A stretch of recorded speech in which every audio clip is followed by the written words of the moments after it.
Le projet qui est mis en place sur l'étang de Montady est un projet de goutte à goutte enterré pour l'irrigation des cultures de semences et des grandes cultures.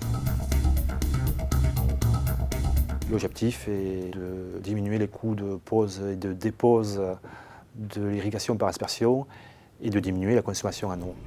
On avait entendu parler du système d'irrigation de goutte à goutte enterré, des essais qui avaient été faits au CEMAGREF à Montpellier.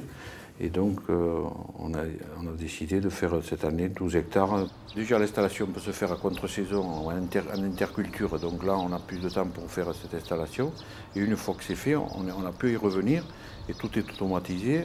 On n'a qu'un peu de suivi. L'avantage, après, ça va être sûrement aussi une économie d'eau. On espère pouvoir économiser entre 10 et 15% d'eau.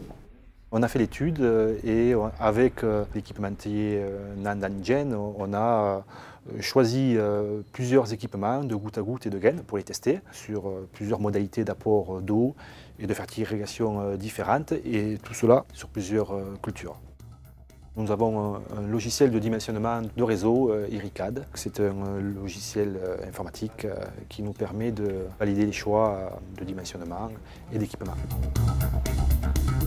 Donc là maintenant on passe dans une sorte de parcelle de développement avec un suivi quand même qui sera évidemment beaucoup plus important que sur des parcelles de production habituelles. Pour donc arriver à avoir des compétences pour un meilleur suivi, on va travailler donc avec un organisme de recherche, mais avec aussi la Chambre d'agriculture départementale et régionale du Languedoc-Roussillon, avec Arvalis qui va s'occuper donc de l'aspect culture, le Cétium, mais également un constructeur, NAN, qui va donc apporter aussi son savoir-faire sur l'aspect matériel.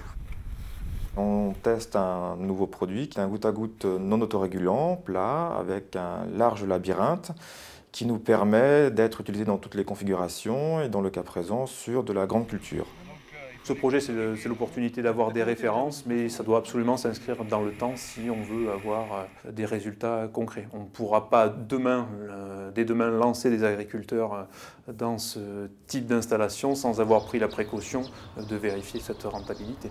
On va mesurer l'intérêt de cette technique, tant au niveau environnemental d'économie d'eau, d'économie d'intrants, puisqu'en fait on va pouvoir la piloter de façon plus précise, c'est l'agriculture précise et durable, et également de voir la pérennité de ce système-là sur les 10 années. On vise un objectif de 10 ans sur cet équipement.